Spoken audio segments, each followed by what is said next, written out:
Former locomotive engineer Danny Latane lost part of his left arm in a workplace accident 36 years ago. He has since been using a prosthesis that uses straps to move the limb mechanically. Well, that is until Latane started working with Simon Fraser University researchers to design a new, much more intuitive control system on what might be one of the world's most advanced bionic hands. Using a bionic 3 robotic arm on loan from Steeper Prosthetics, the new system consists of an armband of pressure sensors embedded in the prosthetic socket. These track movements in Latane's remaining muscles as he performs intuitive actions, like grabbing a bottle. Computer algorithms then map the sensor data to decode his intentions and move the prosthesis. The true test will come when Latane competes in the inaugural Cybathon in October.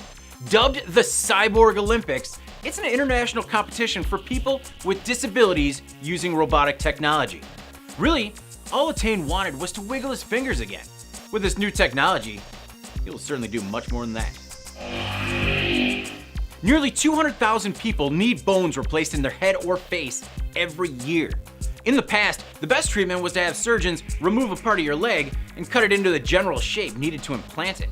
The procedure is not only hard on your leg, but it's often difficult to shape a relatively straight fibula to match the subtle curves of your face.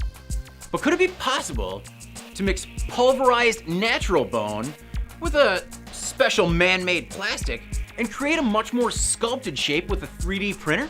A team of researchers at Johns Hopkins University thinks they can. And they've set out to make a composite material that would combine the strength and printability of plastic with the biological information contained in natural bone. They took PCL, an FDA-approved biodegradable polyester, and mixed it with bone powder made from pulverized cow knees.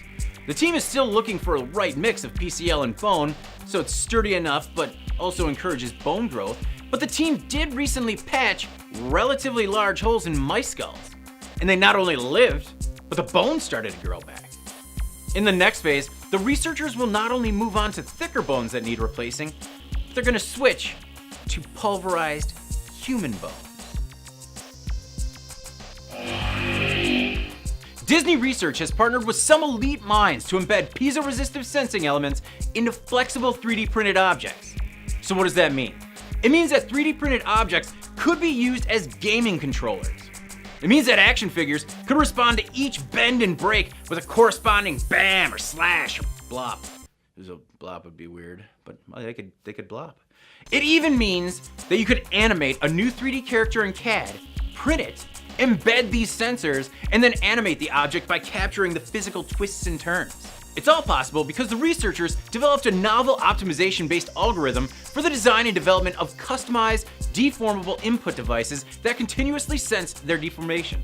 So how does it work? The designer first creates the bends and breaks and roughly indicates where to place the internal sensors. The optimization algorithm then refines the sensor placement to maximize accuracy. They then print the design, insert the piezo-resistive wires in between the 3D printed body parts, and then calibrate it using motion capture. But I don't know, I still prefer my action figure soundtrack to come from my mouth, like